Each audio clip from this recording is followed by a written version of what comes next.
Shabbat Shalom, lineage of the eternal truth, and friends listening. On this so precious day of Shabbat, radiant, rather magnificent from California, the US of A, we shall pass one more together. Today is the last day of Bull, the last day of the 8th month. Today is the 30th of Bull of the year 5987, corresponding to the 8th of December of the year 2018. 2018 is on its way out to never return again. And we shall study the new medicine part 7, which is a part of the Bride of Yeshua 46, YHWH Ekhad 25. Very well. We are studying a subject that's rather crucial, absolutely, which is a part of our preparation and salvation. It is so important, just as the teaching of the scriptures, because they go hand in hand. It would be completely incomplete if we only study the part of the scripture and we don't understand the creation of Yahweh. What we're studying is who we are, why do we behave in the way that we do, and what we have to do to be better and be coherent. Today we shall develop a little bit more what we've studied in the previous chapter, but there will be another chapter because today is a very special day because we are in the cleansing. Today is the last day of precisely Dar and also the liver cleansing, and we are all preparing ourselves to eliminate all the wraths and rancors and upsets that we've gathered together during all these times in form of stones. So then, today is a very special day. Let us seek our Elohim. Blessed be thou, Yeshua HaMashiach. We give you thanks, Lord, for giving us life, for giving us this true understanding and the eternal truth. I ask you, Lord, that we may enjoy this Shabbat and that we may continue learning about your creation and your plan for us. I ask you that your spirit be in every one of us, and all this I thank you for in your precious name, Yeshua HaMashiach. Alleluia.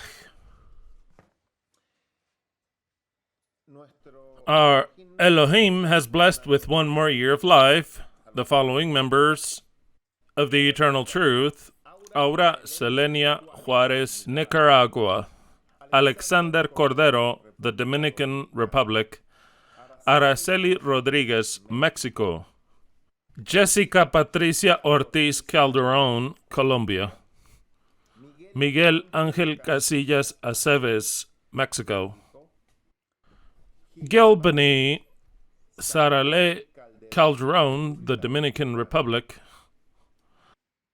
Juan Camino Carranza Hernandez, Colombia; Seth Javier Miranda Aguilera, El Salvador; Julian Rivera, Colombia. For every one of you, many blessings, and a great big hug from every one of us. May Yahweh continue to bless you. Last Shabbat, we have added another member to this lineage of the eternal truth, sealing his life in a baptism so precious at the sea in the Dominican Republic. And we give him the welcoming to Melissa Bravo. The video was published in the group of the Eternal Truth officially in Facebook. It's rather precious, paradisiac place. We give you the welcoming, Melissa. May Yahweh always be with you and that his spirit guide you in this flat earth. Very well, as I've already said, the moon will be seen today at sundown when the sun is going down and the Shabbat is on its way out, we shall see the moon. You'll see it entirely normally, apparently, in all of Europe, almost, and everything completely in America. We shall see the moon, giving the beginning to the 9th month, which bears the name of Kislev. So then, it is not that it's so necessary for the pictures, because today is the 30th day. So then, although no one see the moon, we shall automatically pass on to the 9th month. But as we like to search the moon out and take pictures of it, so then today it'll be visible for everyone. Very well. Within the news that I've watched this week that really called my attention, they are basically 2 articles. One, an article that I cannot read to you, but if Ariel can post it, it's an article that it's about to be sold. Some detectors that the women can implant in their breasts, and with their cell phone, they can detect early any apparition of a cancer. Any cell that is different to what's normal, the detector will know it, and they go directly to the doctor, to a mammogram, and directly to chemotherapy, and directly to radiation, and if it were necessary, to cut it all off. So then what good news that we have, that all the women may have that detector in their phone, and every day they can be watching if a tumor appears or not. Within those news, it called my attention that the final part that I will not read to you now, that what politicians say that it should be obligatory, as in some parts of Europe,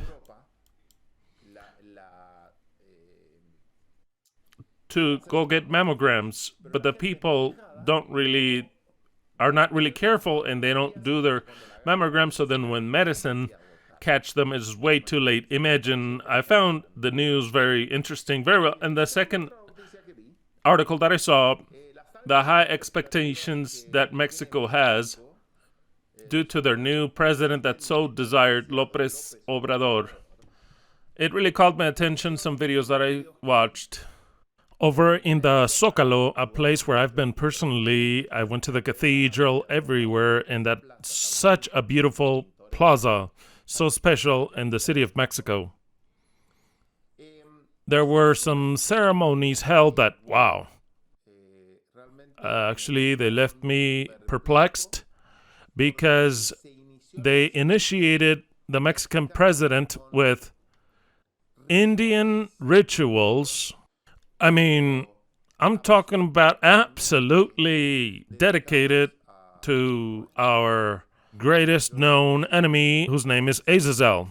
Because, as it turns out, indigenous ceremony, there were some priests, in Spanish it's sacerdotes, which sounds like great big hogs. They're not witches, they're Indian priests. They held a ceremony. I was looking at the word ceremonia, which in Spanish sounds like let us be a demon. A great big female demon. To be a female demon, an initiation ceremony of cleansing in which they cleansed. And they called upon certain watchers and dead people that had passed on to history. There was smoke, there was all kinds of feathers, cleansing with feathers. I don't know if you watched it or not, but afterward, they started to do a very weird ritual. The whole Zócalo of people that were there, the Zócalo is the plaza. They made them look in 4 directions, to the east, to the west, north, south, dedicating it to a special deity, or what they thought was special. But in every invocation, they would call unto God Ometeotl. I was like, who is that Ometeotl? Ometeotl? Who is Ometeotl? I had heard the one that we already know, the snake god, but not Ometeotl. Thank you, Ometeotl. Thank you, Ometeotl. And I was like, who's that Ometeotl? Who might it be? I looked it up, and he is the god of creation. And ometeotol means God. Means teotol. Ome is dual. And teotl is God. Notice that it's the same root as theos. Theocracy, theos. The Greek root. And look at the alliteration of the languages that we've got. But this God, ometeotol, which is the God of creation, is a God that's both feminine as male. Because that's why he's the dual God, a dual God. It really called my attention, a lot my attention. Everything dedicated to this dual God. If they had any hopes of Mexico becoming better, or if you think Mexico will get better, I doubt it, due to the dedication of all these beings that are invisible, that we know that precisely are the fallen angels and all the rest of their children that are the demons. So then even noticing the initiation of once and for all with these witches, which rather, I don't think that Mexico's going to get any better. I don't think so. If they had dedicated it at least to Yahweh, at least to God, to Jehovah, Jesus, but this ometeotl, it really called my attention. So then these are two new articles I wanted to communicate unto you. Something else that I'm going to tell you now. What's coming up, as it's already customary that we're going to do this, we have another tremendous, enormous lunar eclipse, a blood moon, another super blood moon, which is situated exactly for all of America. And if we could trace a line, it would go almost through Washington. So then it seems like Elohim will dedicate an eclipse, a lunar red blood moon, unto us exclusively to America. First he dedicated to Israel some time ago, if you remember, now to America. Precisely when is this coming? The 21st. When we go into 2019, 20 days afterward, this is coming up. Give or take, in the best part of the eclipse, we'll see it, but this is the best one. It'll last more than an hour. So then it's a very important eclipse for all of America. So then we're going to, all of America, see it. Absolutely all of America. Starting from Canada to Argentina, all of America, we're going to see it together. For the New York hour, the maximum zenith will be, give or take, 1 in the morning or 12. It'll be even better for us at 11 p.m. 11, 12, no, at 10. 10, 11, 1. So then between 9 p.m. the eclipse begins, because it'll last in the complete part more than an hour. An hour and a couple minutes. So it's an eclipse that's very important, absolutely very important. So then all the ones that missed it last time, which was mostly all of the group here, now there's no reason to miss out on it, because Elohim says, well, it was at 4 a.m. you didn't want to get up. But now don't fall asleep. At 10 o'clock we're going to start seeing it. It says that America has first row seats. Is it a sign? Yes, all the things in heaven, Elohim placed them as what? As a sign. As a sign. Very well. So then you're all invited in first row seats to enjoy this eclipse. Since we're not drinking anything with creams or anything like that, it's better than a coffee, black coffee, just like that.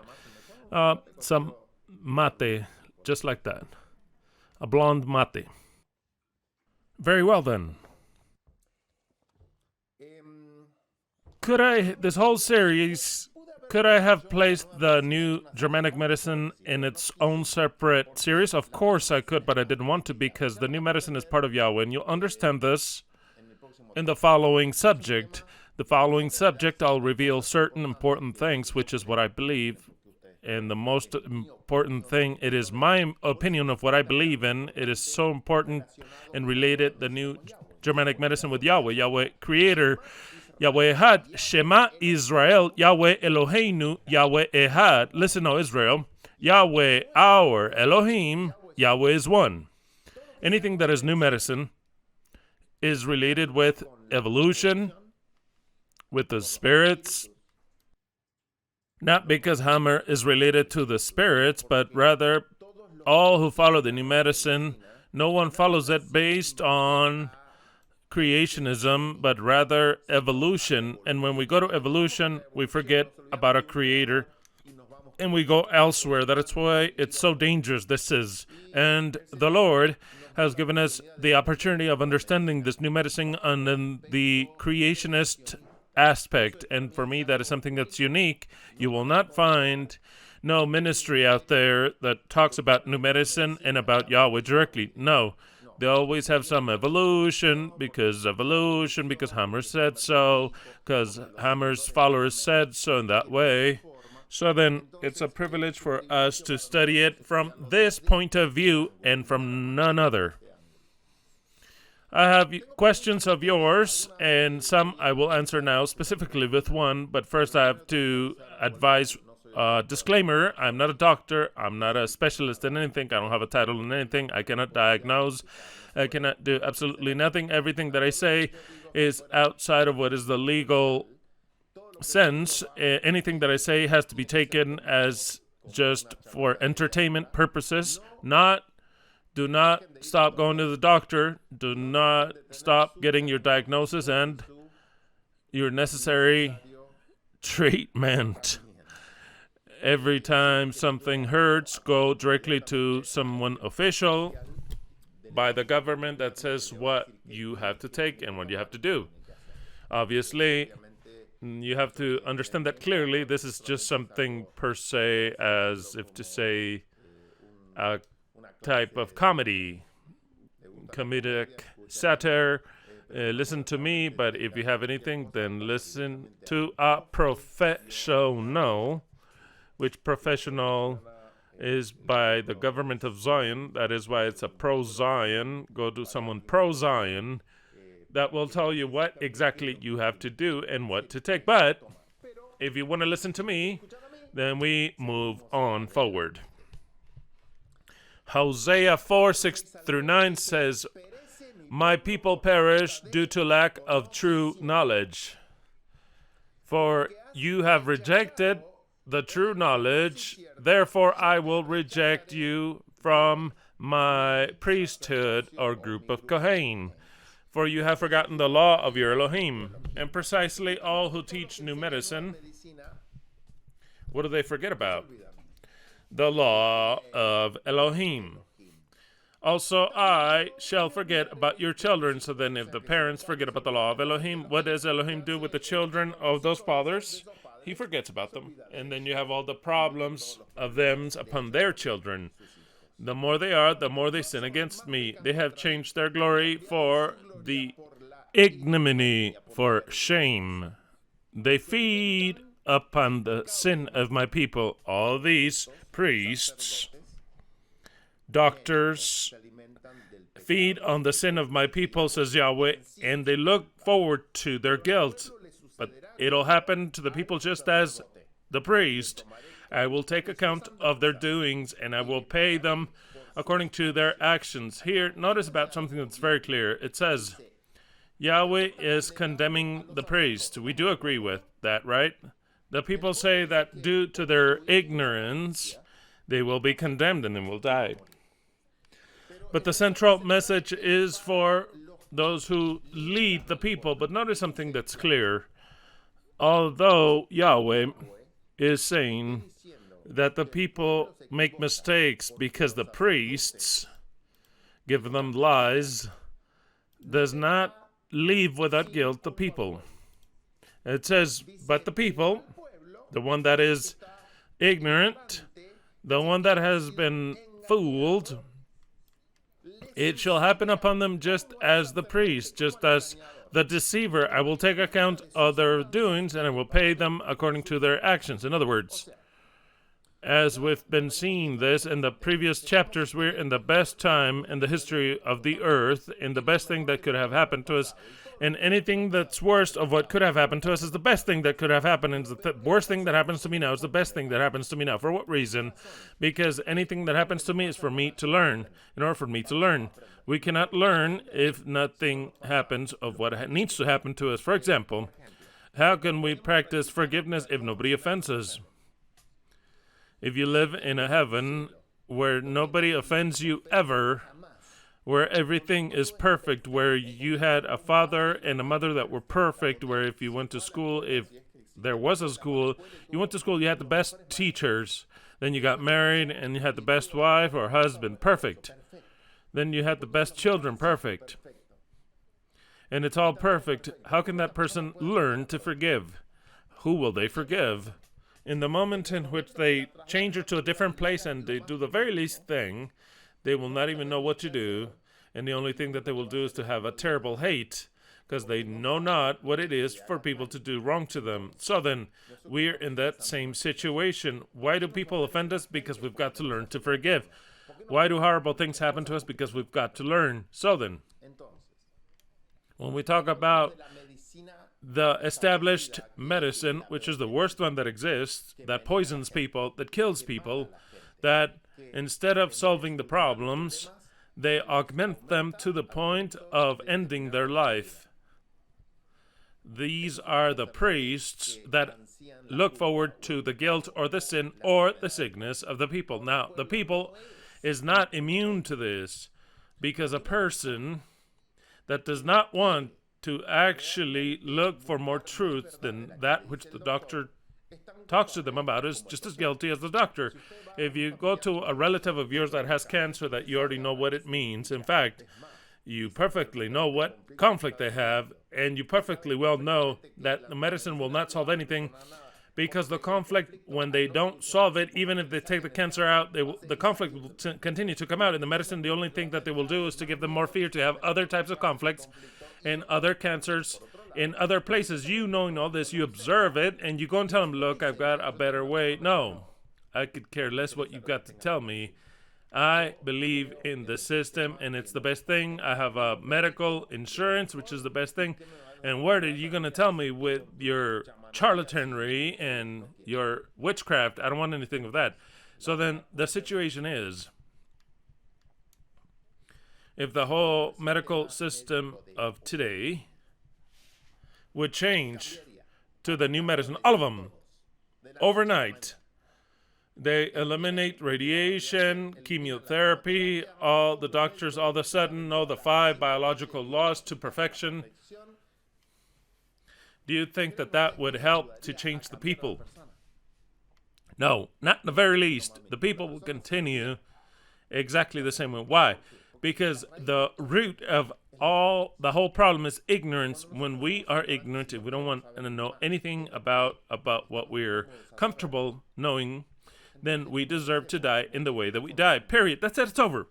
I know that you can tell me, no, because my grandmother died and there was no internet back in that time. Okay. I understand that now the information is at a level that's never been there before. Before, in the last century and in the previous centuries, they'd go to the doctor, and there was no other way of looking for truth. In fact, if you bought books of medicine, and the doctor would tell you the same thing, so then the more you would investigate is more of the same thing, because Hammer discovered this. We're talking about some short time ago. If he, from the year 1979, he started to develop this to the year 1986, he almost had it all done. This is very recent. That and all, every person merits what they receive, because within deep in the human being, very deep inside, we know that we have to be coherent. And all the ailments and sicknesses that we cross over is due to our incoherence. So then we are being only we're paying for our errors. Do you understand what I'm saying? We now have the advantage that in this world, no matter if we could say is the worst of it all, it is the worst horrible moment in history. At the same time, it's the best in history, because any computer whatsoever, you start to investigate, and how do you think that you who are listening to me know about what you know? How do you think you know what you know? Because you look for the truth, or else you would not be listening to me. You wouldn't. You'd be doing something else. Or you'd be in a church where you are okay with, and you'd be practicing something that gives you pleasure, but you would not be now with this that you have now in your hands. You would not be there directly. Not there, not absolutely by coincidence with what you know now, if there isn't really a search. And when you search, you find. So then, those who do not search today, if you found it, why don't you, or grandmother or your mom find it? Why do they not find it? Or your son? Why not? Because they don't want it. Because they don't want it? Because if they wanted it, they would find it. Now we have an incredible weapon to understand the base itself of sickness, but those who do not find it, it is because they don't look for it. Yeshua said so. Those who look, find. So then, if those who look, find, then all those who their whole life are working and in their free time watching TV, informing themselves, informing about what the government wants to give you, will they find? They will never find, not even that the earth is flat. They cannot find it because they are okay with a globe. They are okay with it. And when you have a contrary news to their beliefs, they reject it because they know that to change a small information changes everything. Sometimes it requires to change work. The family no longer loves you. You start to do something different. You do not fit in society. You lose your friends. So then that sacrifice, that we could misuse the word, you're not willing to do it. So then you are okay with where you are. You're comfortable there because everything's fine there. When something hurts, you go to the doctor. They're not willing to change. So then why change this medical system if the people obtain what they deserve? When we comprehend that, because there's people, and a lot of people that know about this truth, it means that those people are searchers of the truth. But sometimes we want to place that spirit of search of the truth that we all have that are listening to me now. We want to place it in the whole world. We want to go and change not the world but the people, because they should think like we do. All the Christians think about that. The Arabs, they go what? To conquer. They want to place their beliefs. And as that is what you call evangelization. They're a group of Indians that don't know this. I go and teach them Christianity, and I'll convert the poor, wretched Indians, and if not Indians, another group, whomever. But I go to convert precisely. That spirit is the one that we should not have. We should not have it because we have not understood the message. Everyone that internally desires to obtain truth, Yahweh will give them the truth. We have to clearly understand that, absolutely clear. The people, all the people that are listening in this very instant, you're listening to me. If you're listening to me, it is because you had an internal desire, intense, of looking for truth, or else you would not listen to me. Never would you listen to me. There are millions of options to listen and millions of things to do instead of starting to watch a video. So then, do not expect with your own will to convert the rest of the world, because nobody converted you. No one. I didn't do any effort to convert you. Only I am exposing the truth. Whomever wants to hear it for himself, not because someone placed them there forcefully, but for himself, he will listen to it. But there has to be a desire inside. That desire is not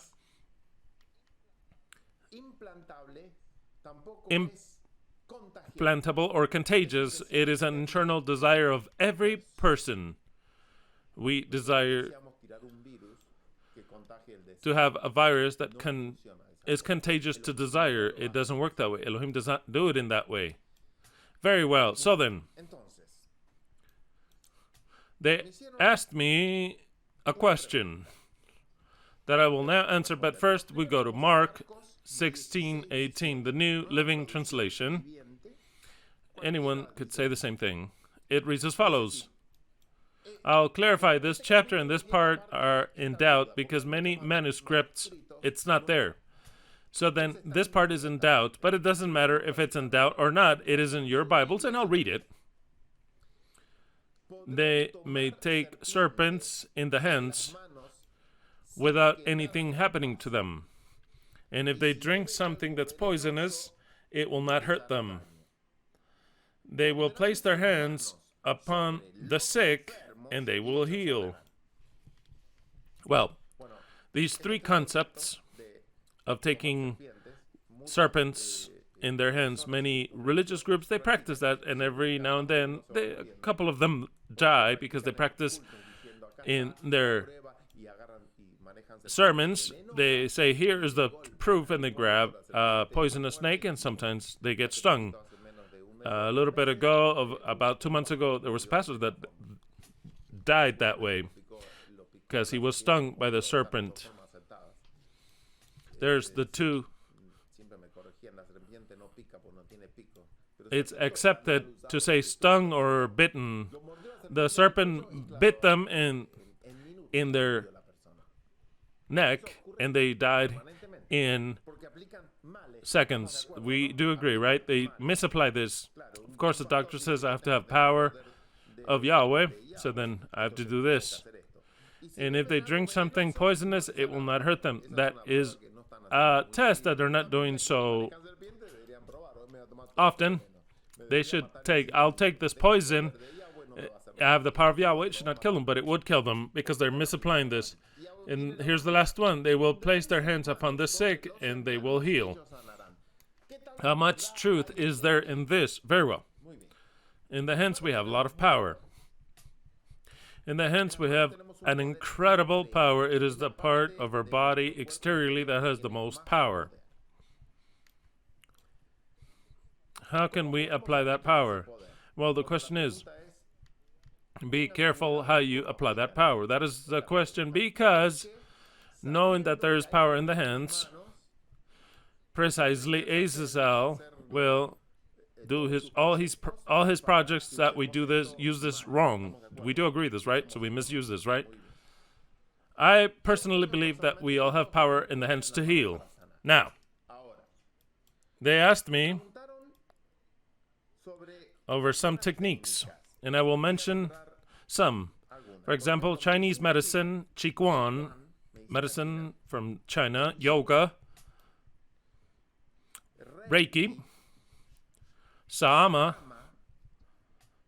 a shaman, this is directly witchcraft. I'll mention one specifically. Chinese medicine has a lot of good things, but a lot of bad things. I'll tell it to you up front. There's the mixture always. Not everything is bad. But within what there is, you eat certain bad things. When I'm talking about bad things, I'm going to spiritualism directly, because we know that the god of the Chinese is what? A dragon. What good could come from that? Some things may be good, but they're mixed with the dragon the whole time. Absolutely, with the dragon.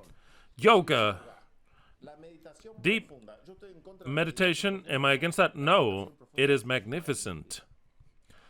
Deep meditation helps you to develop deeper thoughts, to put your thoughts in order, a lot of things. And of course, with your hands like this, with whatever you want. But if I advance from there, and I start to have the spiritualistic philosophy of yoga, if I start to understand and accept the ascended masters that guide me, because it doesn't stop there. One thing is to meditate with your closed eyes, to place your mind in tranquility and to focus your mind into a part of your body, not to put it in blank. That really does not exist, but just to focus your mind into a part of your body. Visualize things that are bad in your life. It's all fine. We can't do it with our open eyes or driving. We can't. No. We have to decelerate our thoughts, or false, because they're all false thoughts, decelerate them or put them in order, and to be able to visualize certain things in our mind. That is something magnificent, and I tell you, do it.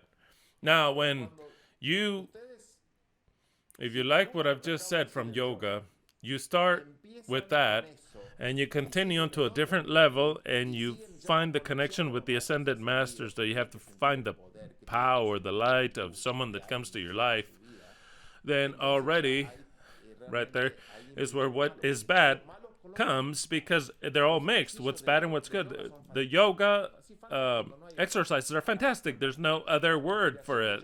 The breathing about yoga is fantastic, but when we go into the religion, that is when we mix. So then we have to actually have something very clearly understood, that we are the children of Yahweh on a permanent basis. But now I go to Reiki. Does somebody know what Reiki is? Okay, Reiki, in this point in time, is very related with the New Germanic medicine. Many who utilize the New Germanic medicine that obviously are not doctors, because it is not allowed by a doctor. So then they utilize it in order to help the people, which is fabulous.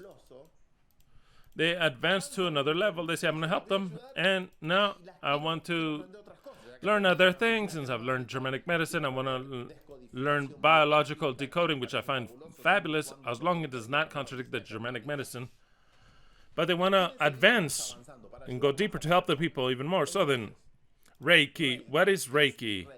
Well, Reiki now is the most popular thing that there is in this group of healing. All the healing groups, holistic ones, which means entirely, in this type of non-official healing, you have the Reiki already. For what reason? Because they make you believe that Reiki is a means to accelerate quickly the recuperation of the patient. With Germanic medicine and with Reiki, they say, with Germanic medicine, you will have this time until you get better, but with Reiki, we accelerate the process.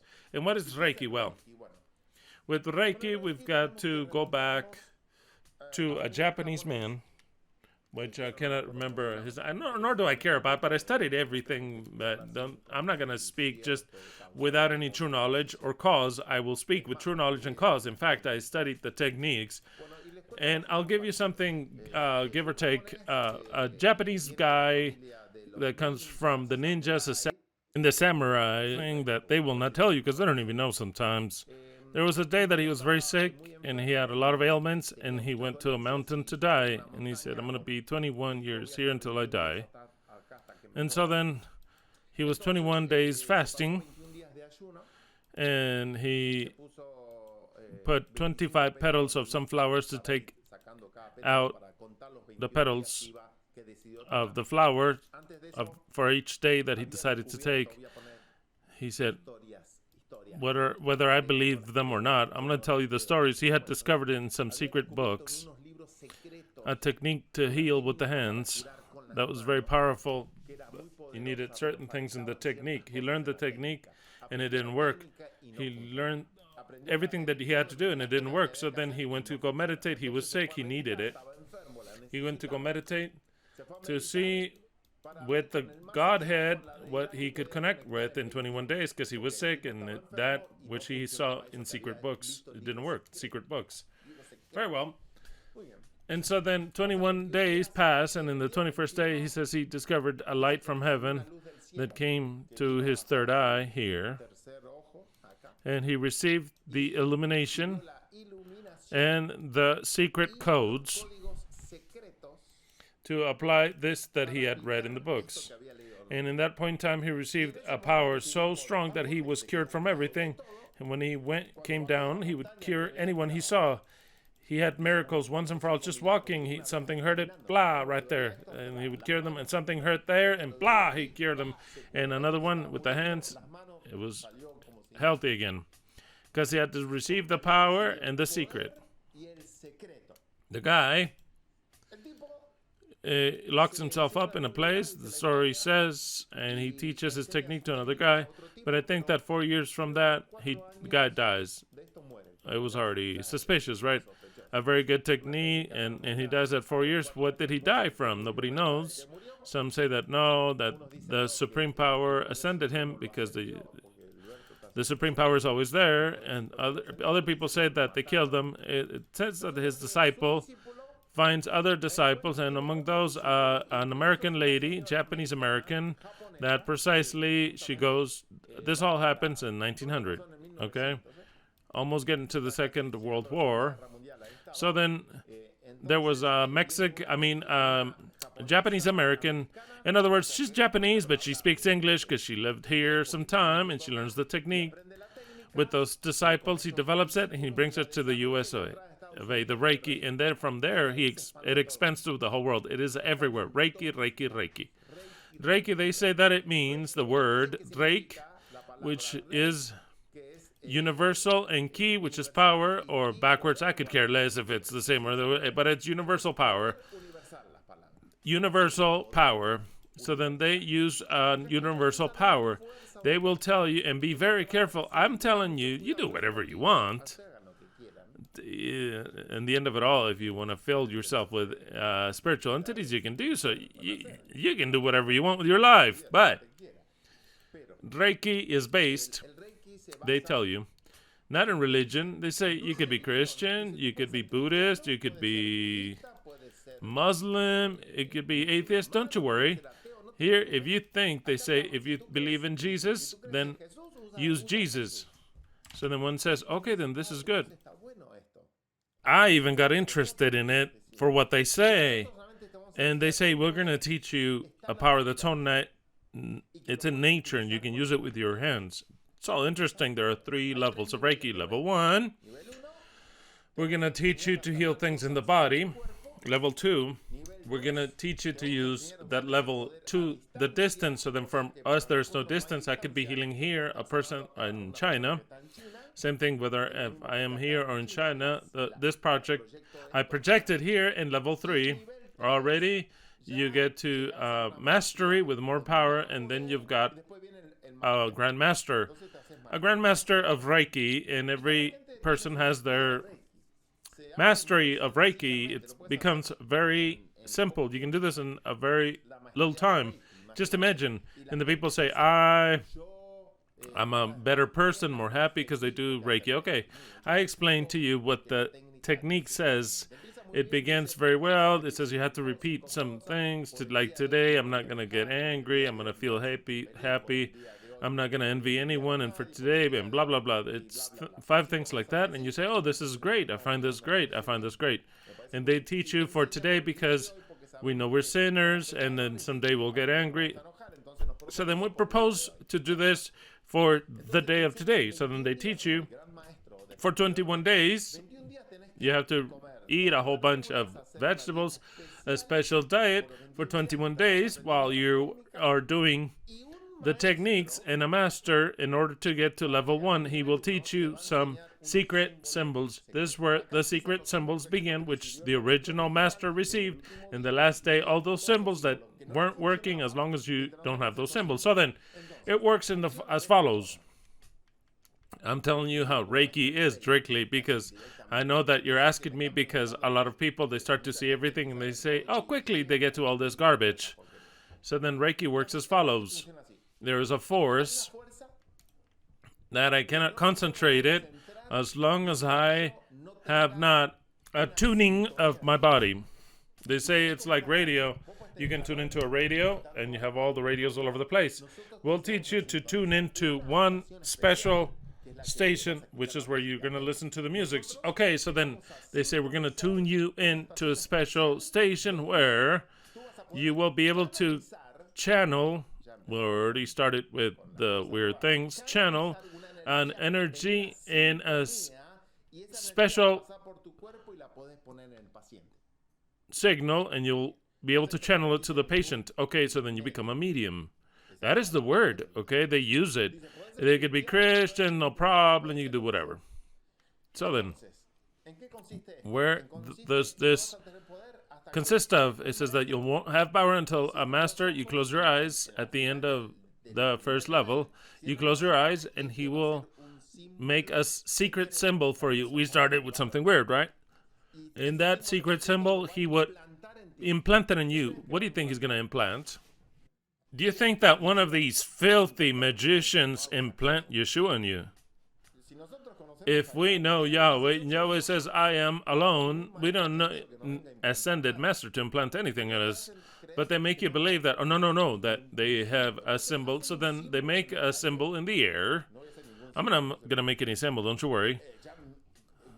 I saw how the symbols are because it's very difficult to know them. There are symbols in the air that actually, they are Japanese words with other symbols mixed in them. The very weird ones. You could say, here's the dragon in person. You don't even know what you're doing. It could be whatever. These are symbols like this. And you concentrate on them and you say, we ask the force of Reiki to come to me. Just what every one of them does. So then they make a prayer and says, if you believe in Jesus, you do it for Jesus. That's a lie. That's a lie. Because then you have to thank from the first ascended master who invented that to the second, the third, the fourth, and to others that you say they have names of dragon this and that. Just imagine you have to do it in the prayer. You have to thank them first. It says if you believe in Jesus, thank Jesus, and then all that to the archangel Michael also. Just imagine the mixture here. So then after having that, they make a symbol in the air. They write the symbol that they already know. They make a symbol like this, and they grab the symbol, and they implant it in the person. That is just to initiate the person. And all this, they give them that it's so innocent. A Christian, whomever can do this, be careful. Be very careful. Because what they implant are not symbols. They're entities. Because the ones who receive that, they already feel power. Where did it come? Where did that power come? From a symbol that he wrote in the air and he placed that on you. Don't believe that. Don't believe that. It's an entity. And so then in the second level, you have other symbols. And in the third level, you have other symbols. And in the last one, in order to be a master, that is when they give you the power of your own power of making others masters. So then if you're a Reiki master, you can make the rest masters, but you have to teach them and implant these symbols on them. So then the more symbols you have, the more power you have. There are symbols to send power to the distance in order to have fire in the hands. Symbols to try to detect what power there is in the body. Or problems. Every time you channel all that, so you have to be a vegetarian, you have to breathe, you have to do a whole bunch of yoga, meditation, a lot of meditation to concentrate. The strength is universal strength, and since it is all a lie. I want to make this very clear. There is no force that exists from any angel or ascended master anywhere. No master has ever ascended. Just imagine you refer ascended master as Jesus, but then you have the rest. He's not the only one. There isn't any strength that exists that doesn't come only and exclusively by mentioning the name of Yeshua. There's no Archangel Michael or Archangel Gabriel that are worth any fuck. Just like that, zero worthless are the archangels. The power is given to me by Yeshua, or you can shove it where the sun don't shine. Much less an ascended master, much less whatever. So then, pay attention, because they confuse it. They say, this is not religion. Not religion? Don't you worry. They put a whole bunch of entities inside you that you'll never get out of that. In fact, people that want to get out of that, they are demonized. You can look up videos, wow, a whole quantity. But as long as you don't want to come out of there, because then you start being guided. You start to be guided by someone. They say, don't you worry. It's angels, the angels of Reiki, they say. Angels of Reiki, they say they're going to guide you of what to do. I tell you this because almost every place of New Germanic medicine, they're mixing this into it. And I know that you are illuminated and quickly illuminated online, and you quickly find this, we can do Reiki now. Well, I've told you what Reiki is. It is pure Satanism. No matter how good of a person the guy has a good face or the will to heal you, Reiki is absolutely satanic. Do we have power in our hands? Absolutely. Can Yahweh give us power? Of course. Can you start to practice with the power of Yahweh and cure yourself and apply your hands and feel the heat in your hands? Of course you can. Absolutely, of course. It is not insanity to start to feel the heat in your hands, but not to call upon any entity or any Japanese symbols and not say, Archangel Michael, give me your power, or anything of the sort. The power is already in us, given to us by Yahweh. We don't know how to use it? Okay, that's fine. Can we practice it? Yeah, we can start to practice it. Closing your eyes and putting together your hands. You're feeling the heat in your hands. You're going to start to feel an impressive heat. I'm telling to you right now, we do have power in our hands, and I have proven this in things that I've done. Very well. So then, for us, there is only one entity that can give us power. There's only one entity in which we can ask upon. It is called Yahweh or Yeshua, which is the same thing. Only. No ascended masters, no special prophets, no Elijahs, nothing. Yahweh is one alone, and he does not need an angel's power or anything. Of course, what I've taught today is absolutely clear. Okay, very well. There is an exception to this. Well, in the Shemah, which is a technique that are now being used by those who practice, not Hammer, okay? He was against all this garbage. Those who practice the new Germanic medicine didn't have the best idea than to start to shorten the process of finding out where the conflict is. So then there is a technique called Shemah that you can look it up. Even in the people that write in the forms of New Germanic medicine, what is Shemah? Another illuminated, Spaniard illuminated man, a master of Reiki in various level. With that already, we know where he's headed, right? So then he invented a technique of speaking with the superior beings, so then he can know your problem just by communicating what he calls the superior me and your superior you. So then I communicate with my superior me, communicating with your superior, and he tells me what you have. Immediately, he tells me what you have, and I tell him, get out of there, and the problem comes out, and people that come with back pain like that, they get healed immediately because their superior me authorizes it and fixes it. Don't believe in that garbage. It's pure Satanism. Tell it to you up front. Pure Satanism. There is no superior me. And he says that it was all revealed to by the entities above, the beings above. They don't know who Yahweh is, nor would they ever accept them as an only entity. No, they're all ascended masters. Don't believe that. Don't practice that. There's still other way of knowing what the person, than to ask the person, of course. What a shortcut, right? And to concentrate in silence with the person, and then I know what the person has just by touching them. Because all the ones that somehow they touch the person, without touching the person, they concentrate, and they know if they have a problem in the liver. And they know why, and everything. That's easy to fix things, right? But who told them? The entity, obviously. So then be careful, because when there's a truth that comes to us, this Azazel quickly comes in to destroy. Don't fall into that garbage. Okay, there's an exception. That from that which I studied, from what I studied about this technique, I liked. If the technique advances to another level, I don't know, but I have books about this. And in everything that I saw, if you tell me, no, I saw everything that I saw, they don't mention any entities. They don't mention the power of someone that you have to evoke. You don't even have to mention anyone. It is a technique called Jin Jutsu. Jin Jutsu. You want me to write it for you so that you know what it is and you can look it up? Jin. It's like drink a gin, like a whiskey. Gin, jiutsu. Jiutsu.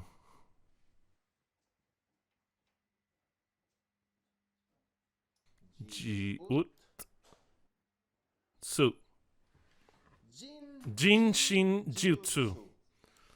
This means creating wisdom and art. This is wisdom creating art. Now, you're going to find it with other names saying it is the art of curing oneself or the art of curing others. Okay, where is this based? This is not based in healings of ascended masters or special powers. It is only connecting the energetic fountains that we have. For example, it is based in the fingers. Let's start with the fingers. For example, you can prove this. Every finger has a type of energetic level that goes through the whole body. This finger, the thumb, it is worry. When I grab it like this,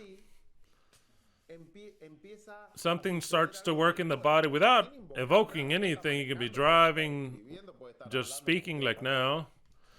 But I make for an energy to circulate in some special meridians that reduce worry immediately.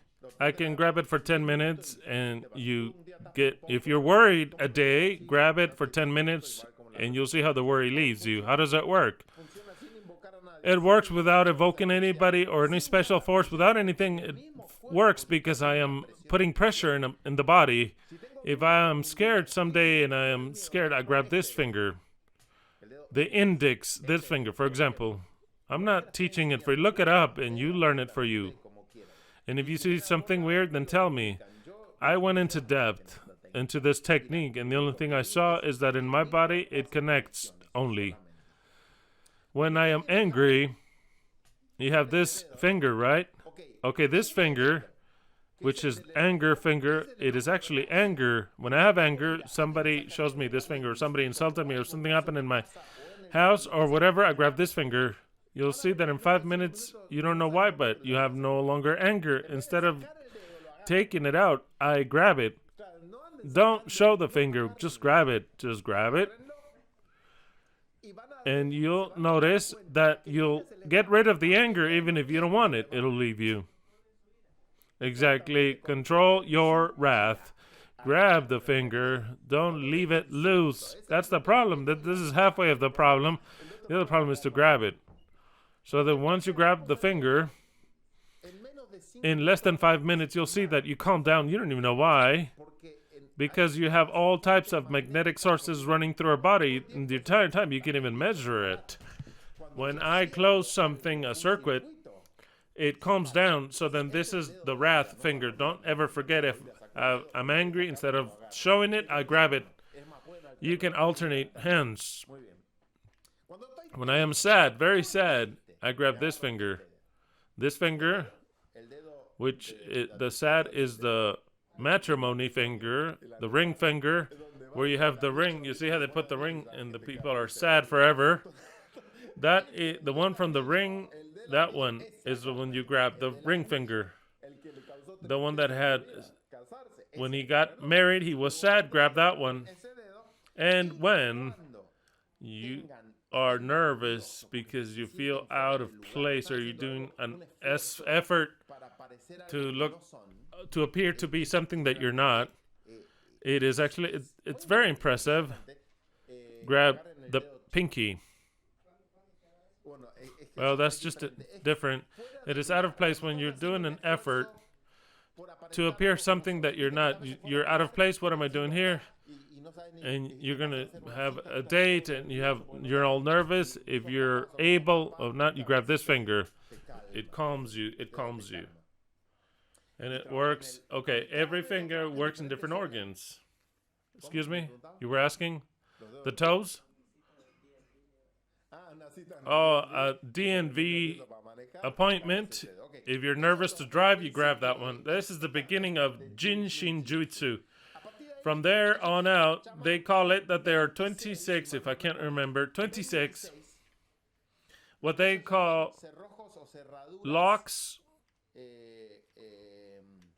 biological or magnetic ones in our body.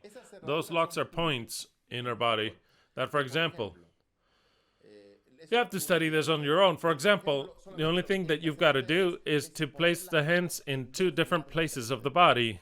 For example, you see how when we're worried, we grab our head like this or our heart.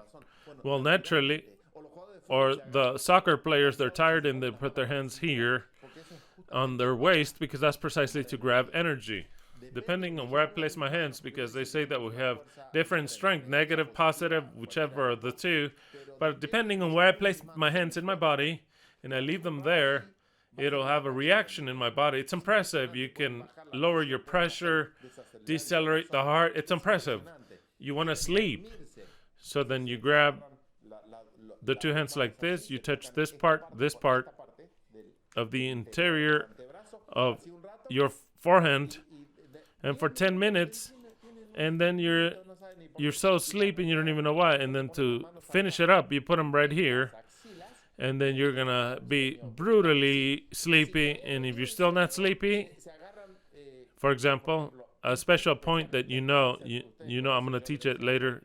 Here, a special point, and the other point, where was it? Where was the other point? One here and the other here. Precisely here. Two different points that you know from a technique I'll teach later. Here, where it hurts. Where it hurts, this hand and this one crossing over the nose, and you touch another point. You go like this. Maybe you have acidity in the stomach, and it gets rid of it. Heartburn, gets rid of it. There are different magnetic locks in the body. Just by placing the hands, you have fever. There's a way of bringing down the fever for 15 minutes, 20 minutes, whatever. It's excellent because there's no evoking any entity or anything. It's just for your body reacting differently. This one, I really liked it. And I have books and all the rest. I never found anything, absolutely nothing out of place in this technique.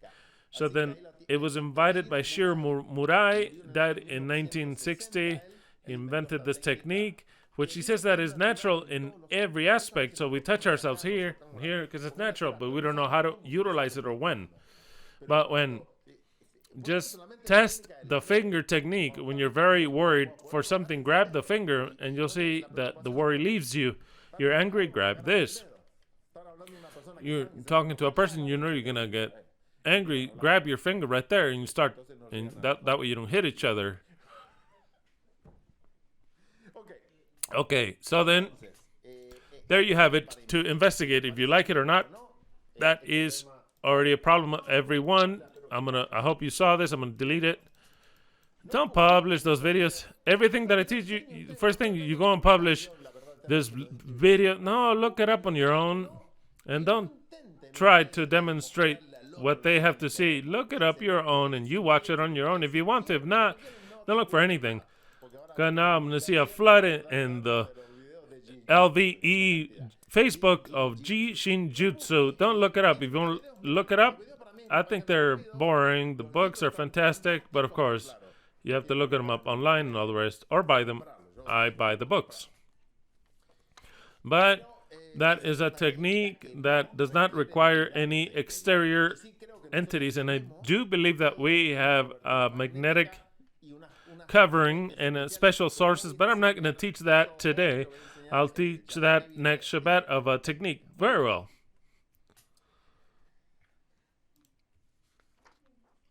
We know the 5 laws by memory. Why do I repeat them every Shabbat?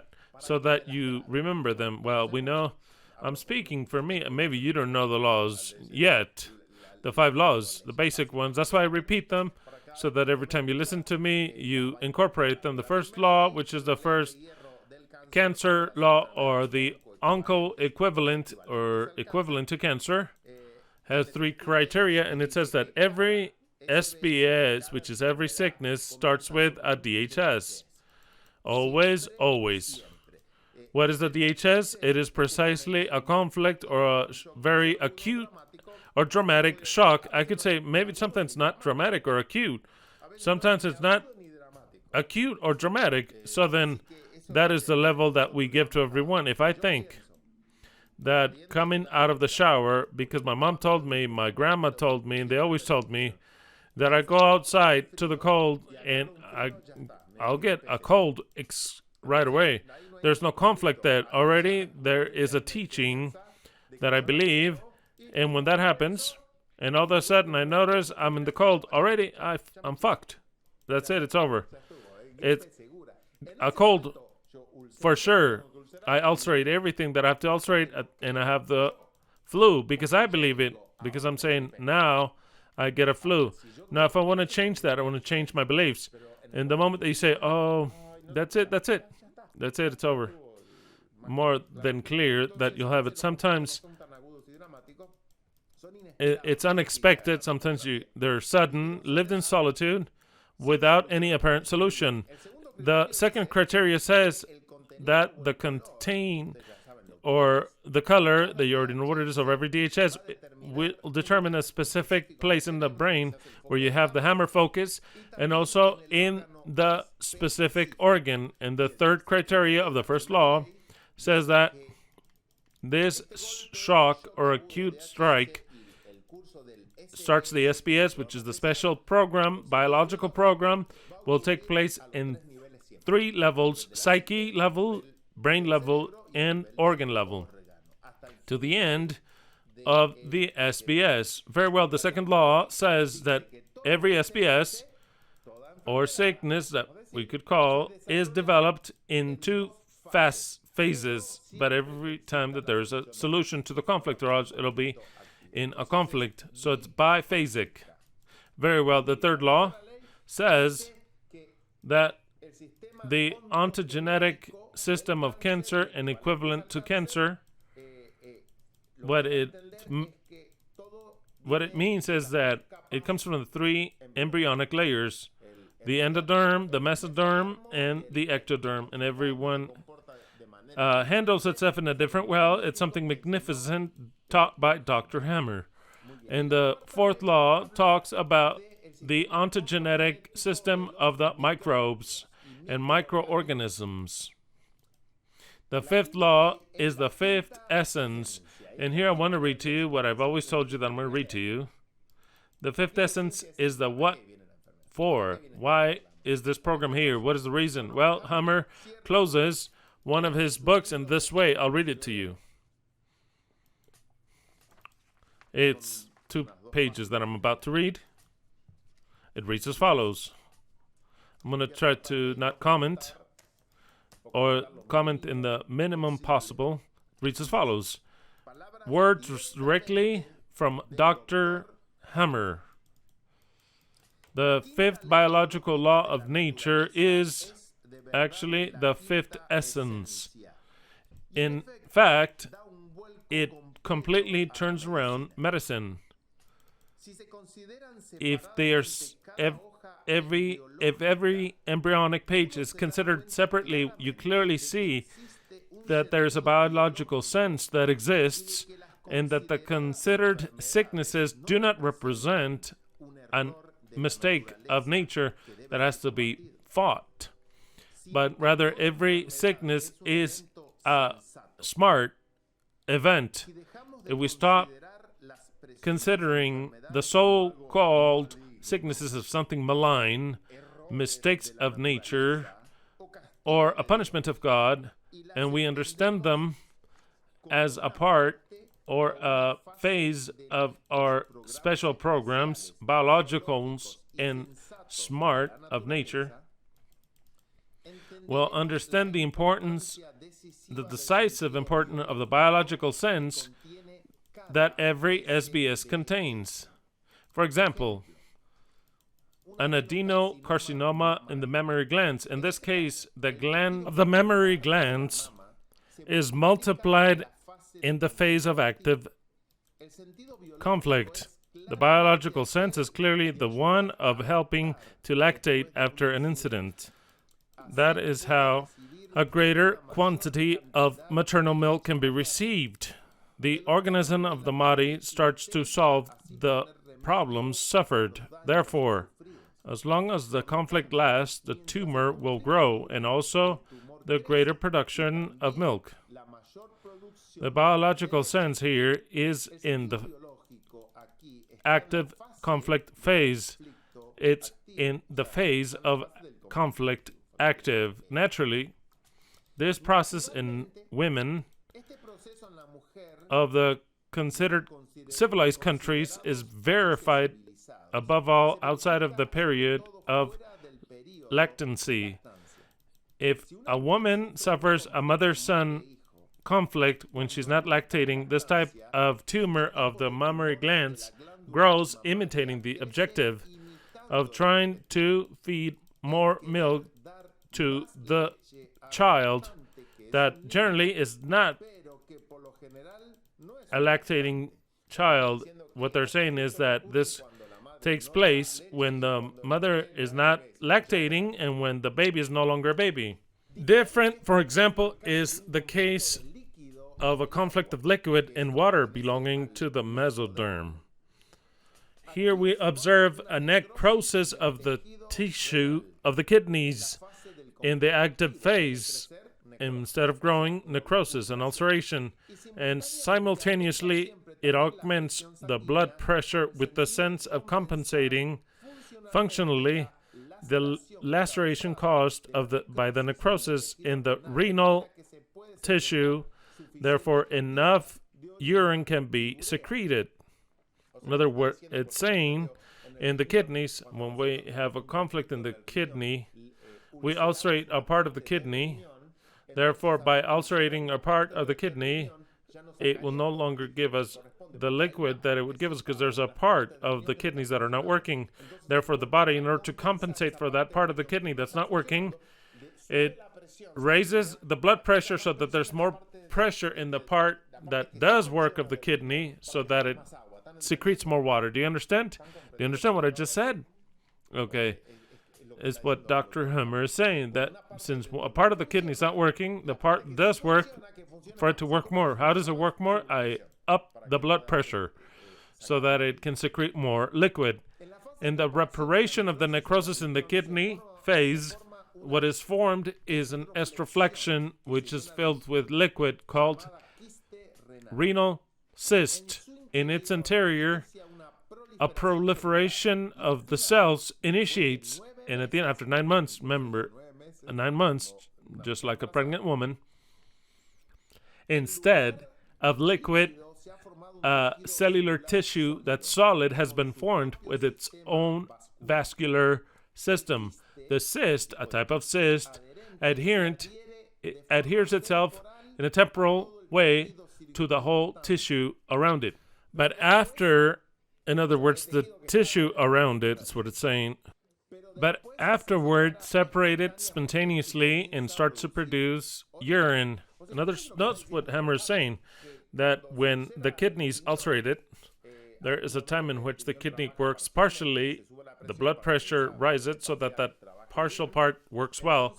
Then after they start to fill again, get into the solution of the conflict, you have a cyst in the ulcerated part. A cyst then becomes solid, and that solid starts to work as if it were a kidney within the kidney to help the kidney work. That is what Hammer is saying clearly, because it says it starts to produce urine. That cyst that was looking like a benign or malign tumor, it starts to produce urine to help the kidney, because there's a part that stopped working. Here, in the biological sense, we find it at the end of the reparation phase. That is to say, a permanent augmentation both of the parenchyma as the function. The special biological program in SMART one, the SBS one, therefore has a biological sense. That's SMART. With the SBS, there should be something that is sound or soundly necessary from the biological sense. Yet, the biological sense, as we have proven, is sometimes in the phase of active phase and sometimes in the phase of a solved conflict. You see, that is what Hammer's saying. Sometimes the what for is found sometimes during the active phase, and sometimes it's found when it is solved. That depends on what special program we're talking about. Here, Mother Nature has taken the liberty of doing both things, always in an orderly fashion, just like the diverse embryonic layers. For the carcinomas directly from the cerebral cortex, the biological sense is found in the phase of active conflict. But in difference to the cellular proliferation, which takes place in the organs of the baliocephalus of the endoderm, paleo means old, and cephalus is the brain, the old brain. It's a way of saying endoderm. Here is purified exactly the opposite. That is to say, the cellular reduction of the mucus of the epithelium, which then it is rebuilt in the phase of reparation. The reconstruction of the filling in of the ulceration and necrosis have been considered cancers or sarcomas. Although in this case also it's talking about cellular proliferation with great cells and great nuclei, with the finality of repairing. Now we can notice also of the why we could not comprehend how the cancer is formed, given that we had never understood this correlation and above all the mechanism of activation under an evolution profile of our biological conflicts. The sacred medicine has twisted everything.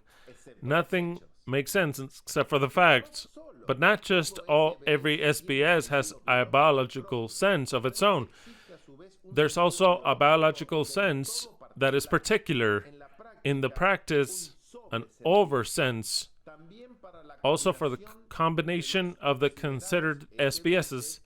In the case of a constellation, a schizophrenic constellation. With this, we're not referring to something that is transcendent or spiritual, but to the objective fact that Mother Nature has evidently the possibility, in a situation that apparently has no way of escape, for example, a psychosis, of offering new opportunities with which the individual still has an occasion of retaking the control of such a difficult situation. What Hammer just said is that the constellations appear, like I've already told you, when we have a conflict in men, right-handed males, we use our right brain. But when there is a territorial conflict and I have a hammer focus, I go to the other brain because this one's occupied with a hammer focus. If I have another conflict of territory or I die, like it should be if this were not understood, what do? A constellation. I have another hammer conflict here. When we're in a constellation in the brain with two conflicts, precisely in this moment of territory, the two conflicts, what happens? The brain stops hurting the organ. I had not told you that because it's too much information. So then, why does the brain go into a constellation? If I have active on this side a territorial problem, they kick me out of work, for example, and I ulcerated the territory here, I see it like work. The coronary artery starts to ulcerate. Immediately I have to solve it, or else when I solve it, it'll be too late. Do you understand? Now, this same person comes home and finds his wife with the neighbor, another territorial conflict. There's no more space on this side. You have the conflict on this side. In the moment that it enters into a constellation, it's as if the scale levels itself out. There's no longer ulceration in the heart. With this conflict, I stopped the ulceration of the heart that was causing this conflict. So then when I am in a constellation, there is no damage to the organ. The man is like this. He's like this. This one's not hurting the organ, and this one's not hurting the organ. It ends until you solve one of the two conflicts. So then, my scale is like this, because if my scale leans to one side, I'll be depressed that day. But if the focus reduces itself and I go this side, then a maniac. Because on the side of the women is a maniac, and on the side of the men is depressive. So then what happens? What happens is that when you solve one of the two conflicts, if I solve it wrong, I become either completely maniac or completely depressed. That is what Hammer's saying. That to top it off, that every SBS has a biological sense program. To top it off, there's one above that helps to a total, so that it helps me if I have a program, I have another program, and between the two, they cancel themselves out. Do you understand? Okay, moving on. That's why he says it offers new opportunities with which the individual still has a chance of taking over control, or else he could never take it back. Very well. That's why the crazies sometimes act crazy to get past the situation. When you see someone that is kind of crazy, it's because they had charges that were so great, burden so great that they would not be able to get past them, so then they go crazy to get past it. Also, the new Germanic medicine cracks open new dimensions, sane therapeutic assistance. With the fifth biological law, the new Germanic medicine is finally complete. This is said by its creator and its discoverer, because he creates the technique, but he discovers what happens in our body. He doesn't create anything. We, human beings, for the first time, can, with all modesty, see and comprehend that not only does the whole nature has its order, but rather also that any simple process of nature is sane in relation to the universe, and that the processes up until now called by us sicknesses are not unsound alterations that need to be repaired by the witch apprentices. Here we have the witch apprentices. He calls them, who? The medics. They are not unsound alterations that need to be repaired by the witch apprentices. Who are those? The medics.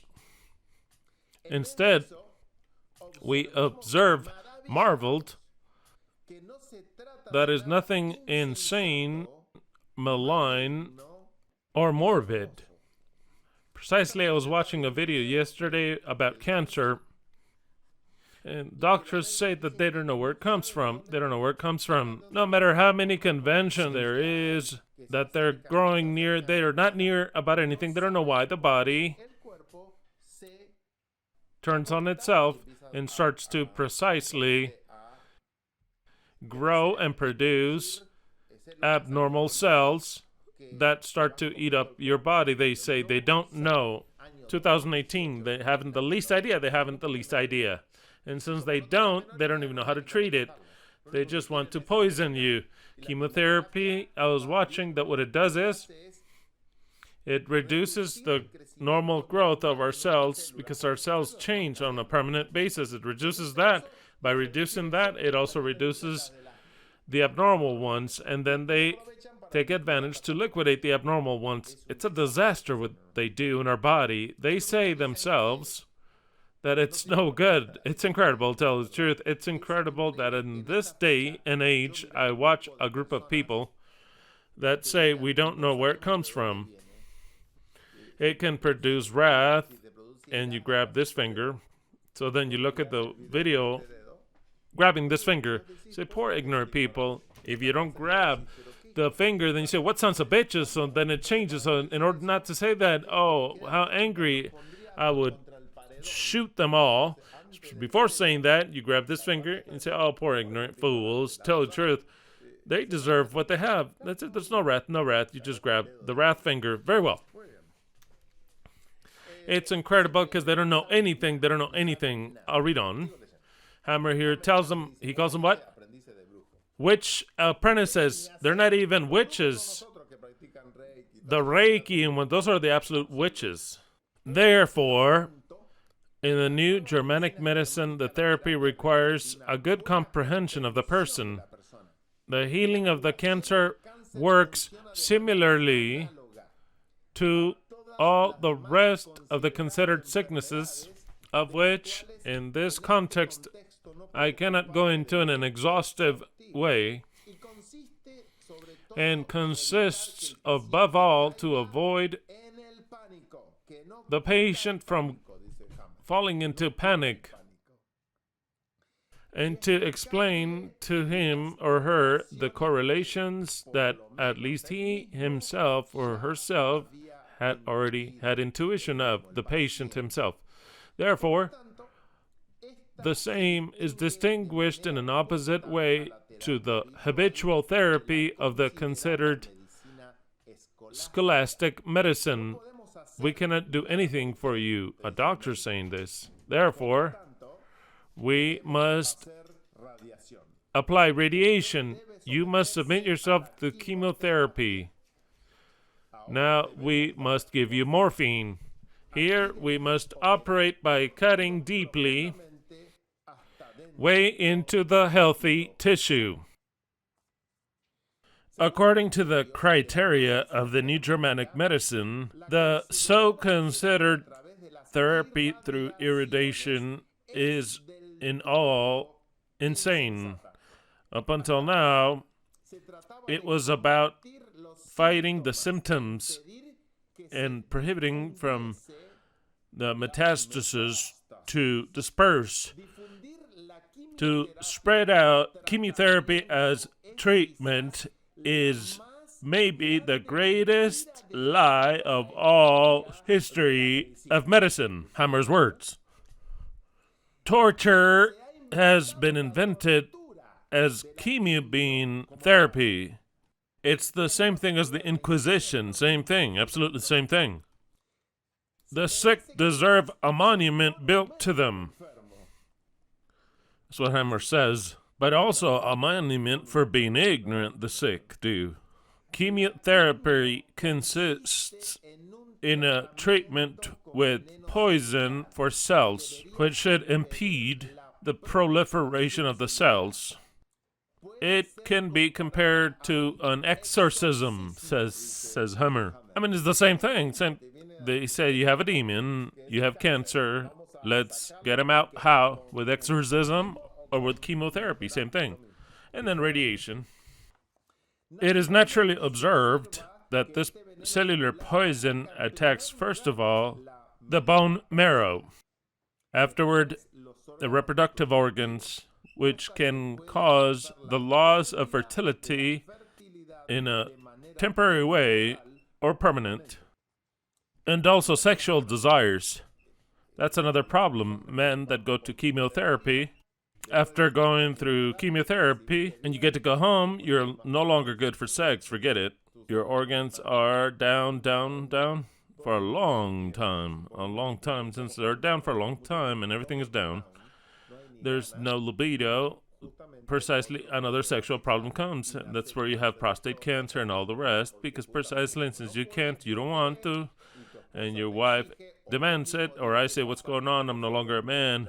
I can't get it up. The crane's not working. If the crane's not working, then what happens?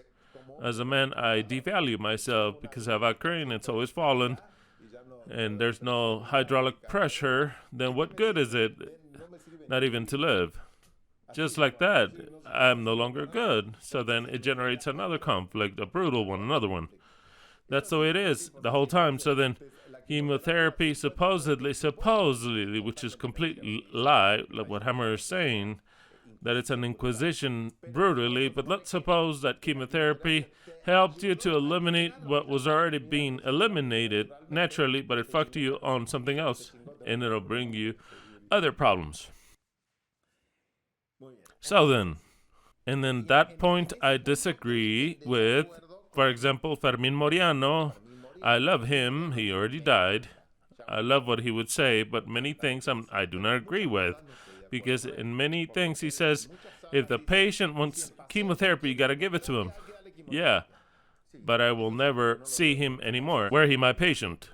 I said, go to chemotherapy. You can also go to a clinic where they do assisted suicide.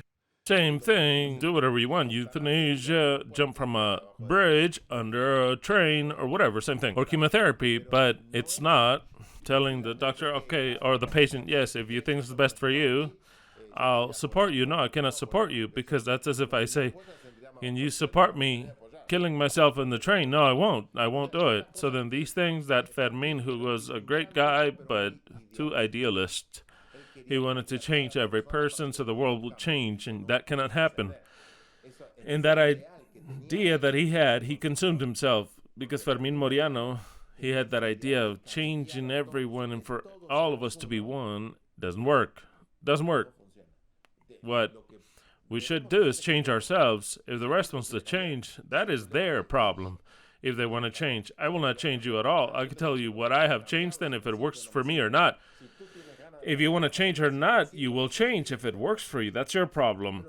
But I never tell you, I think chemotherapy would be good. No, it'll be bad. Do whatever you want. Hammer says, very well said, he reads as follows: all of these treatments are a crime. That is what you should tell them. They are a crime due to the fact that the pseudo-chemotherapy in the direct tumors of the paleoencephalus of the old brain has no positive effect as long as the cellular poison intensifies the sympathetic autonomy, therefore it stimulates the tumoral growth even more. Fantastic. So then a guy who has a cancer in the endoderm, let's say it's in the stomach, okay? The great curvature of the stomach or the endoderm. So then in an active phase it grows. They detect it in an active phase. And Hammer is saying clearly, and if I add chemotherapy to that, the only thing it's what it'll do is for the cancer to grow even more, because it submits me more in a sympathetic autonomy. I'm not resolving the conflict, and that cancer will grow until I resolve the conflict. Do you understand? Okay, so if I don't resolve the conflict and they put me more into sympathetic autonomy, what'll the cancer do? If I liquidate it, it grows more. He says, like Fermin Moreno says, you don't want a cup of broth here, you have 10 cups of broth. You're taking a little piece out. Resolve the conflict. So then, here it clearly says that it stimulates the tumoral growth. I have no sympathy whatsoever. Another problem of look, you can see all kinds of videos of the biodecoding, which basically the first who created that, his name is Christian, just like me, Christian Fletch. Christian Fletch, a Frenchman, and I've seen a lot of his videos, is the one who initiated the movement, learning from Hammer. He started the whole biodecoding movement. I support it, and I like it. But when the biodecoding tells you, actually, you've got to go to the doctor to treat this and that, that is where I do not agree. Hammer was very clear, and I am Hammer's way. Those are criminals. Those are criminals, period. If they tell you in the videos, like I have to say that I'm a charlatan, okay, that's fine. But if not for that, then we're not well off. What I like most of what I've learned a lot from is from Daniel Gambarte. He's an Argentinian who has a lot of psychology. He learned what biodecoding is, and it's rather fantastic. There are things with which I do not agree of what he says, but it's all fine. He helps a lot of people. He is from biodecoding, which is a branch of what Hammer is. If you want to watch his videos, he speaks very well. He's very clear. He has a lot of psychology. He applies all of Hammer's principles. In my point of view, the only mistake, okay, in my point of view, okay, the only mistake that I can see in that type of technique is to believe or to think, at least that is what you see in the videos, if he in daily practice with the patient, he's a different person, that's fine. But you cannot fix the conflicts only by becoming conscious of the conflict. Sometimes you gotta take it a step further. A symbolic act or another type of direct fix, like Hammer says. You cannot just become conscious of them, become aware of them, and you cannot fix the conflict like that. Some you can, but not others. So others that you have to act based on the conflict. But I've told you, Christian Fletcher is very good. Enrique Corbera in Spain has the same technique. It's just that every one of them, with their ego and personal pride, they change things. He's bio-neuro-emotion. It's the same thing, but no. He's Enrique Corbera. Where did you learn, Enrique Corbera? Oh, from Christian Fletcher. Where did he learn? From Hammer. It's all Hammer. It's just that when they develop more, they say, no, Hammer is everything. All these people that are very good people in what they do, they would not exist if it weren't for a person whose name was Hammer. Dr. Hammer. So then, this should be a part of a movement. Everyone. It's as if I were to now dedicate myself to treat people, and of course I'll call it something else. I'll call it, I don't know, another name. It could be the same thing that I learned, and I'll name it something else. Why? Because mine is completely, and it's true what I'm saying. What I'm telling you is true. If I were to give this and I would dedicate myself to this, it would be absolutely from a religious point of view. Absolutely religious. So then, I'd have to name it something related with Yahweh, Yeshua, or with Israel, because it is what I believe in. So then it'd be everything that they know and things that they say that don't go with me, but everything oriented to what I believe as faith and my truth, which is Yahweh Eloheinu, Yahweh my Elohim. So then I'd have to give it a name, but it's basically, and these groups are the same. I told you right now. There are small differences, but they're the same. But mine would be what I'm demonstrating, and it's not mine what I've already demonstrated to you, which is a point of view that is completely religious, based in our Creator. Very well. So then I've told you, given you my preferred person of biodecoding is him, Daniel Gambarte. Second one, he learned from Christian Fleisch, so I should put it backwards, but Christian is very bad Spanish, and his English also, his French is very good, but I don't understand French. I did not pass French in high school, so then I cannot enjoy it in French, but I say Christian Fletch is very good as well. But also, the Germanic medicine is above it all. If we understand that clearly, we can understand many things very well without taking away from anyone's prestige. For example, in the case the lactiferous ducts cancer, in other words, the ducts for the mammary gland milk, inflammation can be reduced and stopped, and the retin of the mammary gland, its way of healing. But in fact, only the reparation is blocked, and actually what is done is something dually unsound. Thinking to only stopping the tumor, which actually is only a process of repairing and scarring tremendous. Precisely, medicine generally grabs the tumors when they are scarring already. And chemotherapy's effect and of radiation upon the brain, Hammer asks. The particular resistance of the brain, while it fights the biological conflicts, is it in its capacity of achieving, repairing, once again, these Hammer focuses.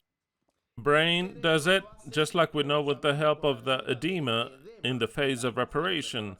Thanks to this edema, the brain cells are submitted to a strong tension. The hammer focus is inflamed. Chemotherapy and radiation clearly have the effect, the same one, just as a residing conflictive. That is to say, the reparation is stopped and the whole re-inflammation starts to reduce. The edema has disappeared, but the hammer focus has not been repaired. So then, in the moment that I've started into reparation, did you note that the hammer focus starts to inflame? It starts to inflame with water, and edema starts to form. In the moment of the epileptoid crisis, that is when that edema is expulsed. But what happens if medicine starts to give me chemotherapy when that hammer focus starts to inflame because it wants to be repaired? It says that it reduces. But it's left there pending. At the moment in which they take the chemotherapy out, that hammer focus starts to inflame even more. Because since I reduced it with medicine, what's going to happen is that the active conflict lengthens and the hammer focus, which was already healing, starts to activate itself. It'll be worse later. Did you understand what hammer says? Right, okay.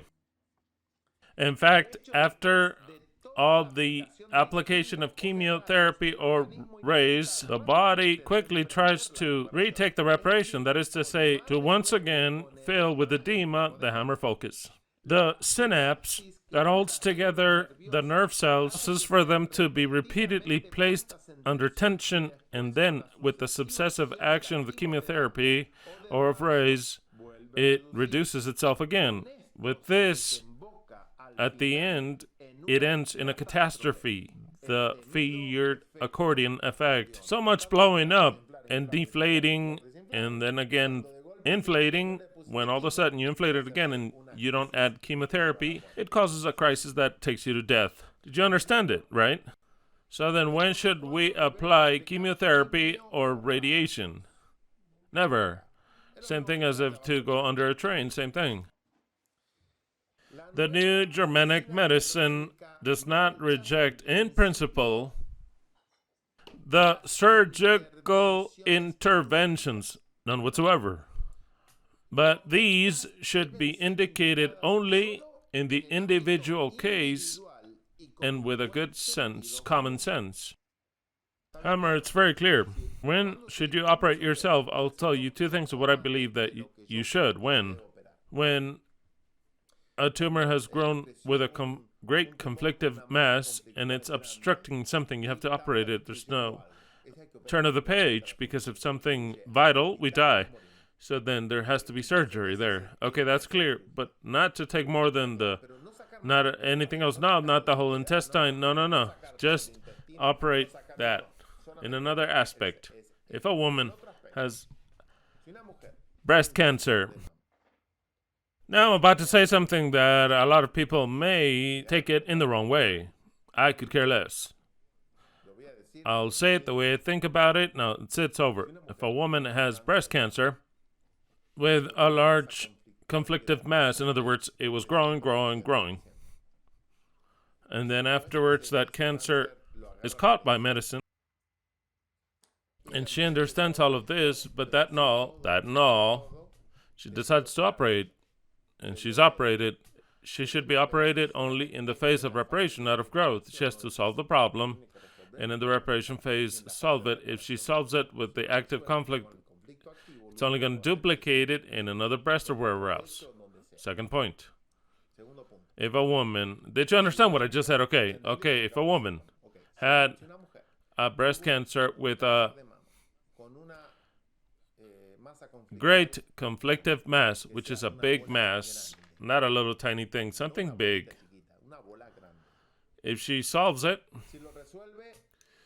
like she should solve every SBS, and the process begins of scarring, precisely to go through the whole process, and that breast will reduce and will cave in. It'll cave in because the mass grew, and when all that leaves, and it ulcerates and leaves, there could be caving in the breast. It could be fallen or ugly per se. Like we say, oh, ugly. It's not that it's ugly, but that's how we see it.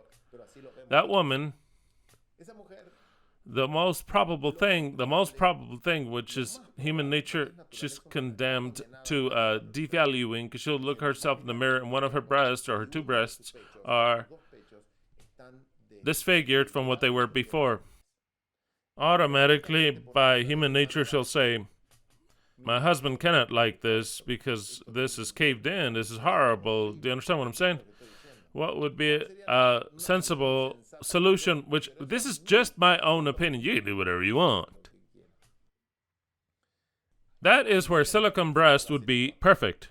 They would be blessed. You can like this or not, I care less. But the thing is here is to feel good with oneself, because it's very difficult to see yourself with a cut tit or fallen or caved in. It's difficult, and to always see yourself. I don't think that there are people that do not lose value with that. It'd be out of need, exactly, not because I want to have them bigger, not because I want to have them smaller, not because I want them pointing up, and not. There's all kinds of things that some point everywhere. That's normal and that's nice. It's pretty. Not they all have to point in one direction. So then, that is not the reason to get silicone. But one reason is when there is one defect, like they went through surgery and they're going to lose value. So then it's a moment of doing something interesting there. I've said it. Let it be absolutely clear. Silicone breasts cannot bring cancer. What bring cancer are the conflicts. So then if a woman has conflicts with her silicones, they're going to cause the problem to the silicone or produce cancer. And it was not that produced cancer. What it was precisely the conflict she had, even having silicone. Do you understand what I'm saying, right? Okay. That was my personal opinion about that. Moving on. Morphine results harmful for any patient. In nature, it has not preceded a similar intervention from the outside. Ever since morphine exists, and its derivations, our thoughts are, sadly, we eliminate the pain with morphine. In consequence, we can heal. That is what the doctors think. The calculation is a mistake. In fact, morphine makes the whole brain come undone, and the patient is now down and allows himself to be sedated because he has no will. So then when should we use morphine? Never. Even if you're dying due to the pain, do not allow them to use morphine on you. The treatment with pharmacology is not exclusive dominion of the traditional medicine. In the new Germanic medicine, we resort to them only to reduce or impede the complications of the natural process of repairing. All the pharmacology that act at a level with no symptoms should be administered for the well-being of the patient, and precisely the doctor should ask himself if he would do the same thing for his own wife or husband or his children. Of this, there is evidence that the patients who have not been already treated have a greater possibility of healing themselves in a perfect way with the help of the new Germanic medicine. Traditional medicine, which usually bases themselves in their supposed science, must ask themselves gradually if she herself has not abandoned from a long time ago the path of the natural sciences. But the fact that now, for the first time, the natural fundamental laws have been recognized in medicine, something that in other sciences has happened from time ago, now has for the first time the real chance of becoming a true science in the authentic sense. Thank you. Truly yours, Reiki Gear Hammer. Impressive what Hammer gave us, the legacy he gave us, because Elohim makes it be known to those he wishes, those actual seekers of the truth, these things. The true ones, the authentic things. Very well. I wanted to read this to you from some time ago. We were talking in the last chapter about the transgeneralism and the Sense Project. We know that Yahweh clearly shows transgeneralism in his law. It says that he will bless for 1,000 generations those whom fear his name, but that he will punish to the 4th generation of those who hate his name. What that means is that the problems pass on to from parents and to children, but not just the problems, but also the secrets. What am I trying to say with secrets? Well, this is a very expanded subject. I don't want to get into it, but the secrets, familiar secrets, have to come out in whatever which way possible in the future generations. And how do they come out? Through symptoms. For example, it's not that once. It's going to be written here, my grandfather was not the father of my mom, for example. It's not going to come out like that. A symptom will show up. A symptom will show up, a weird one.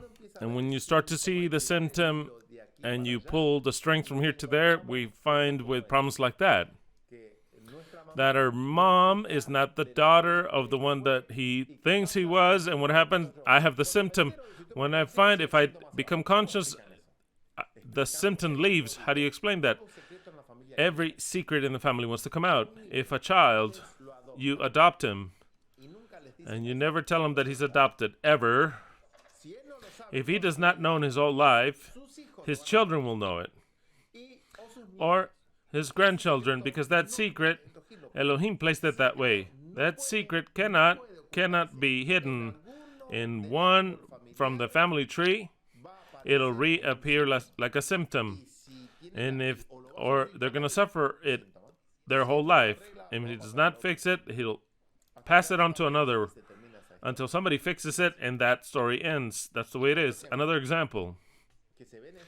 And you see this in thousands of cases. If there is, for example, there are two babies growing in mom's belly. They're going to be twins, and one dies, and the other one is alive. But the parents decide not to tell the truth to the child to not traumatize him. Okay, that family secret will come up either in that one or in his children. But that secret has to come to light. Secrets cannot be kept. All the secrets, Yeshua said that there will be doing what? Told by yelling from the plaza, what we want to keep secret will be published. So then, wow. If you start to investigate all the secrets, whatever secrets,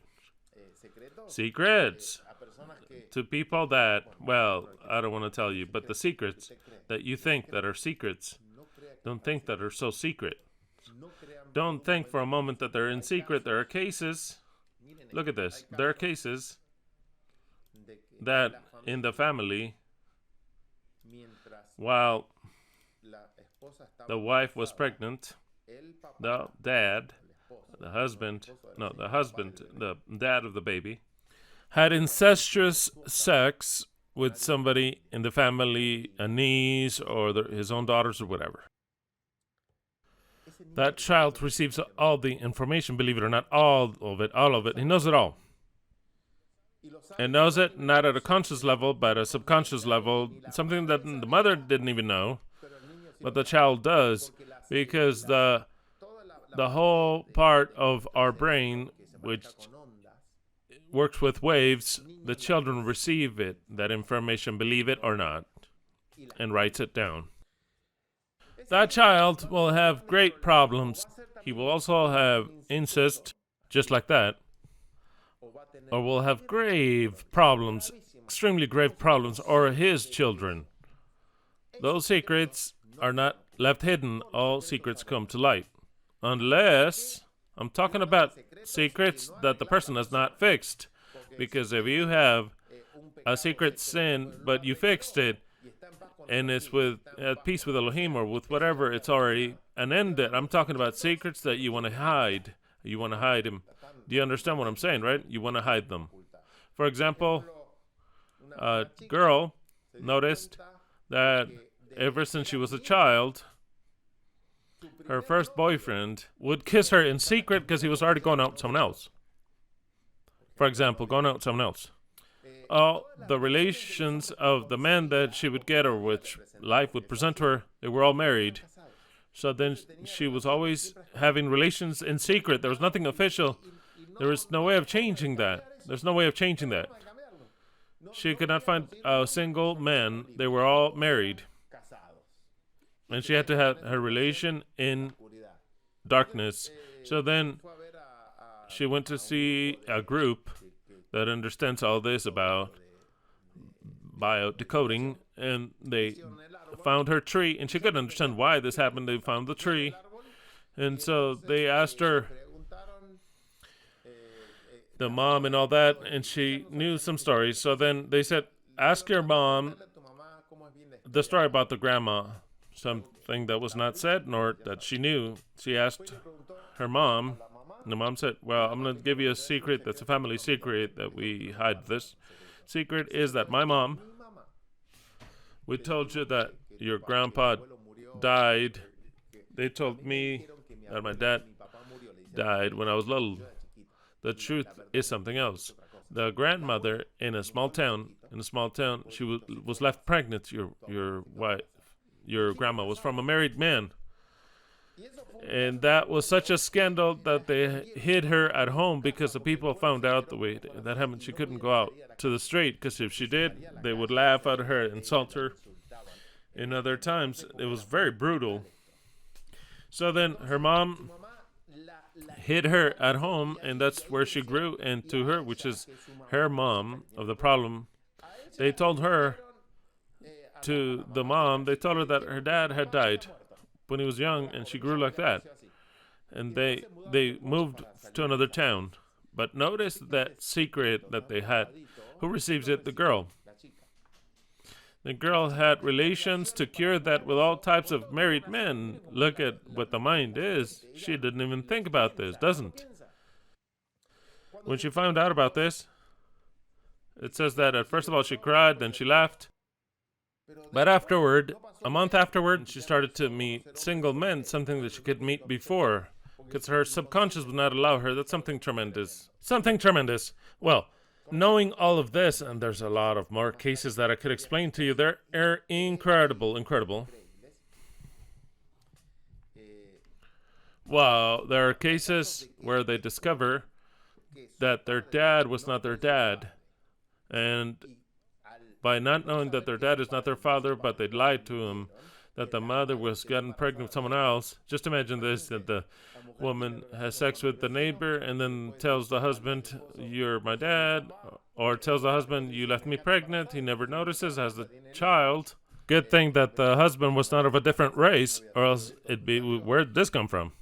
Give or take of the same type of skin, and so the father does not suspect the secret is only had by the mother. You see that secret? The mother is the only one that knows that that child is not of that father. Father does not, no one knows it, and she keeps the secret. Well, that secret will come out. It'll come out in a way of symptoms and sicknesses completely later. And when somebody comes to investigate, they'll find that. Did you know that this girl that had this problem, that she had become frigid completely? The case that I'm telling you, obviously, the mother was not be able to tell her because it's a secret. No, it's a secret. They did a regression with hypnosis, and in that hypnosis, you can clearly see who the father is. And there clearly, she, without knowing it, she noticed that her dad was not the dad, but rather the neighbor. And that is where she confronted her mother. confronted her with the secret that nobody knew except for the mother. The mother said, yeah, that's just true. The father had died. The father that said that was the father, the supposed father that brought her up, that thought it was her father. The mother recognized that, yes, that she had been pregnant from the other, not from her dad, and that no one knew. But notice how the secrets come out. Don't think that this is kept. No, nothing is kept secret. The secret comes always. And by knowing that and understanding that, the girl was healed completely. She cannot be healed unless you understand these things. An example in the Bible of this, just one example. David, that had a child with Bathsheba, right? That was her name? Exactly. David tried to send the other. Notice, David tried to send the other so that he had sex, and so that he, poor wretched fool, thought it was his child when it was David's. Okay, so it turns out that we know that everything that happened, but when the son was born, he was born and died. And obviously, we could interpret that Yahweh killed him, the son. We could interpret it that way, or we could interpret that Yahweh allowed for everything that had to be developed to be developed. Why did David's son die? And now I could say, having known these things, but my personal opinion, that precisely he died due to the suffering of the parents, because he knew that he was a child out of place. Yahweh could have intervened. I don't have any problem with that. I'm not saying he didn't intervene, but what I'm saying is that the child knew that he was a product of an outrageous sin. Terrible sin, that he could not exist. He could not exist. His mother knew it. His father, David, knew it. And the child said, what am I doing here? I'll die. And that's it. It's over. So that's how the things happen. That is a product that you have something like that. Not just that, and 3 other children also. That's the way it is. The secrets are not secrets. And I know that some of you are worried. Now, what I just said, the secrets are not secrets. They'll always come out in a symptom form. Very well. This is impressive, but there is a point that I did not speak last Shabbat. I want to leave it very clear. All the sicknesses, this was a proven fact. Not because I'm saying it, it's because it was proven entirely in my own life. I can give faith that this is so. All the sicknesses of the children from 0, in other words, since they are conceived, approximately to 13 years old, approximately, it could be a little less, a little more, but that's just approximate, are caused by the parents always, 100%. The first, 0 to 3 years old, that period of 4 years old, ever since they're conceived to 3 years old, belong exclusively to the mother, no matter what the father does. The mother is the one that causes the sickness in the child. The sickness is the symptom, the SPS, but the mother feels it and the child sees the symptom. So then if the child has skin problems due to some type of separation, it's produced always by the mother, never by the father. If the son has problems in whatever you want, all the problems, all of them, instead of treating the baby, they have to treat whom? The mother. Even if it seems so crazy what I'm saying, if the baby has a great problem and you treat the mother, the baby gets cured. Because there's a connection in the brain of baby mother. What mom feels, the baby feels. In fact, it's a proven fact that when there are arguments between the couple, and the couple would leave the children in their room and they would go argue somewhere else, that no, the babies understand the whole argument and they get sick without hearing a peep, because the communication between mom baby, you cannot break it. So then, all who asthma, bronchitis, skin problems, whatever problems the child has, everything from 0 to 3 years old, who is it? Mom. If the child or the girl is nervous, who's the problem? Mom. If they're scared, who's the problem? Mom, if he's yelling, who's the problem? Mom. All of them, all of them, all of them. Don't, you'll see the symptom in the child, and you take it to the doctor, and he'll say, no, this and that, the fever. Treat the mother, and you'll see how the baby has no more fever. How do you have to treat the mother? Because the mother produces that. It's not that the mother has a flu and the baby has a flu. No, no, no. The mother has a conflict and the baby shows the conflict. It's like Elohim placed our children like an expression, first of all, of how we are doing.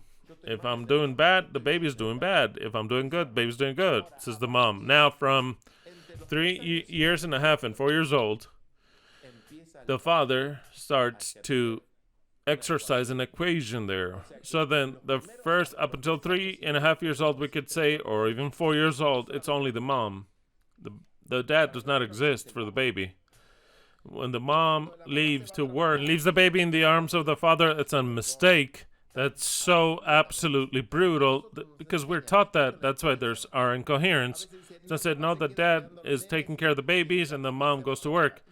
That's an entire incoherence. Of course, we destroy the human race that way, and that's why we're the way we are. The mom should not leave the care of his baby to the dad. The mom is the only one that should care.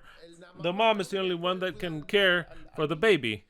They also told us, no, don't always carry him. Always leave him in his bed. Don't carry him a lot because then you can't put him down for a minute. The mother should have, if she's willing to have a baby, she should have her baby the whole time in her arm until the baby wants to go on his own. Even the orangutans have them like more than 22 months. The orangutan mom to their child without letting them go. Not when they go to the bathroom or has sex with her other orangutan or eats or sets the baby in her arm the whole time. The little monkey cannot be left from the mother. Whatever the mom does, the baby's right there with the baby. We said, no, don't get him used to it. It's going to hurt him. Leave him in his bed. And what do we have? All types of problems and psychological problems later. So then the mom should have contact with that creature all the time on a permanent basis until the creature himself says, okay, I want to separate myself a lot. But when the mom is the wants to separate him a little bit, all types of conflict come that she's going to deal with his whole life until they want to go out on their own. But humans, the child should have contact on a permanent basis with his mom, held to his mom. That's why they're insecure, all types of problems. That's why we were all, in one way or another, abandoned because we have a type of that conflict. Why? Because we were not treated the way we should have been treated. And then you have the great medicine to help, marvelous one that got the formula. Instead of giving the baby tit, they say, oh no, he bites my nipple and it hurts. My nipple hurts. Have you heard about that, right? I don't want to feed him, breastfeed him. I'll just bite him formula. That's it. It's over. I'll just warm it up and that's it. Worst thing she could do. The worst thing she could do. Oh, and then my tits will fall down. My husband's not going to want to suck on them. That's how the women think.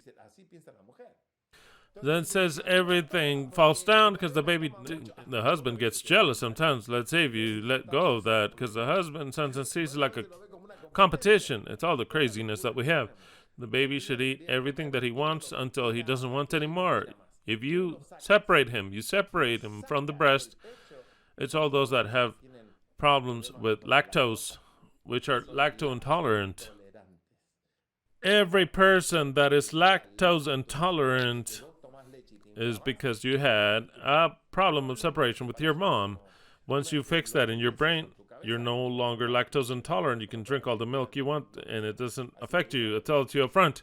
So then here is lactose free. The lactose is bad. Look, no matter if it's bad or not, the problem is that the body detects it and sees that you had a bad situation with your mom in that time, and it's a rail that says tra. An allergy, you get all bloated, you have gases, diarrhea, all because it comes from there. You fix that, you fix all the lactose intolerance that you have. Have you known people like that? Right. the U.S. is filled with them. I never heard about that in Argentina. In my ignorance, I never heard or anybody lactose intolerant in Argentina. Here in the U.S., everybody is intolerant to milk, right? And you go and buy. I remember when I would drink milk, all lactose free that you can drink, and say, "What's going on with people?" Never saw an idiot lactose free over there. What happens in the U.S. is the place number one where the moms abandon their children. Here, the mom leaves the children because she has to go to work. So then that's when you notice that lactose-free, I'm saying the intolerance in this country, but since the whole model of this world copied from the U.S., the woman has to work. In fact, they say she has to work or else it's not enough. So then all the other countries where they wouldn't work and the woman starts to work, that's where the intolerance starts once again. That's the way it is. Incredible. Absolutely incredible. Entire incoherence. So then, when my child is sick and is less than 12 years old and I see him sick, I have to talk with his dad and say, here, whose problem? Yours or mine? Just like that. Whose is the problem? Because there's an incoherence between us and our son is revealing it. If my son has all kinds of pimples all over the place and he's less than 4 years old, it's the mom. You have to treat the mother, see what problem the mom has, and it's solved. If the child is hysteric and scary, you have to treat the mom. What is the fear that you have? You find that she's angry that her husband hasn't have enough money, and all that anger that she has, the child reflects it based on nervous yelling and all the rest. You treat that mother and she calms down, the baby calms down immediately. It would seem to be magic. It's not magic. They're connected. The mom is nervous, and even if she puts a face like this, the baby has an attack from something. He has asthma. The baby has bronchitis. The baby has all kinds of things. But the mom is the problem, not the child. The mom is the problem. You treat the child, you don't fix anything. You treat the mom, she is cured completely from asthma, bronchitis, everything. Take him to the doctor, and they say, he has bronchitis. From now on, he's going to suffer his whole life asthma, and from now, we're going to give him, what do you call those things? Albuterol, all types of garbage, because he's going to be like that his whole life. You treat the mom, he has no more albuterol, nothing. That's it. Never again. That's the way it is. Absolutely, that's the way it is. Crazy is medicine. No, we are crazy. We are the crazies that do not comprehend these things. We want to change the world. No, just as long as you understand that, and if you're a mom, you'll notice of what's going on.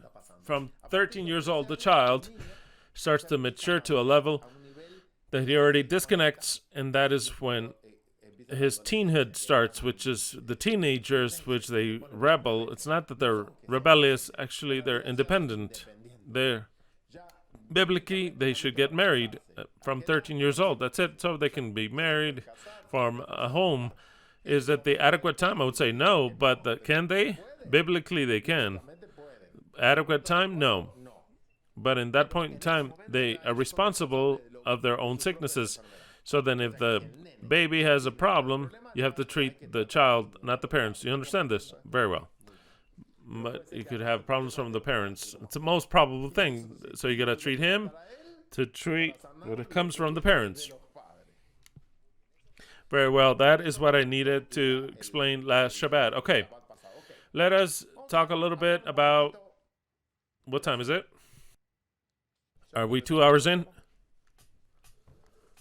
If we're 2 hours in already, and it's so you have to get my juices. Okay, I cannot complete this actually, because if I start to give you this is at least an hour and something else of what I have to give. I'll give it to you next Shabbat, because now it's the last chance that we have of drinking delicious juice and no longer drink anything else for the cleansing of tonight.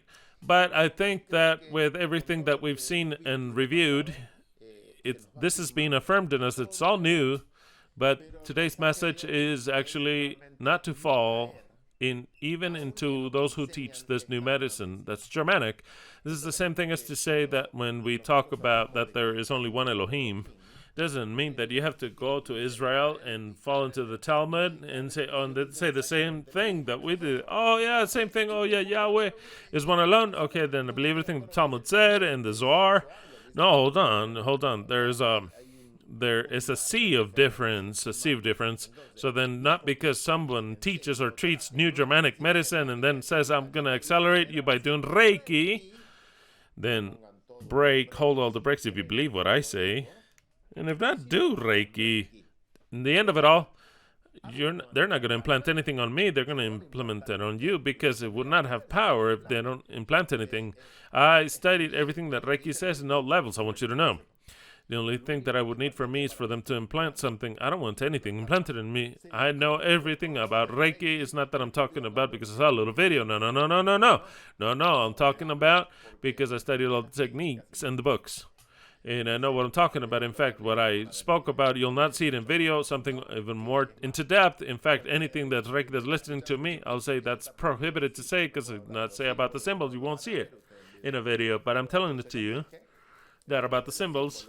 In fact, I studied a couple symbols. I studied them because I had to see what the fuck they were about. I had to study them to see if there was any power there. And no, there's no power there. The power of these entities that make you believe that it's from the earth. So then I don't fall into that, because you're going to fall into the trap and say, you can practice this, you have power, and say, oh, I want to heal, I want to have power in my hands. And precisely your own pride, you're going to fall into something from Guatemala to Nicaragua, to Guatemala.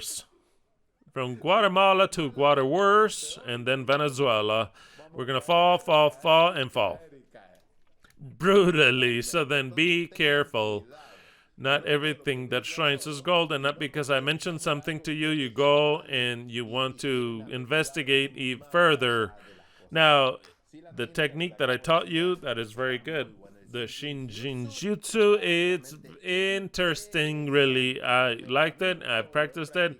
I've seen its benefits.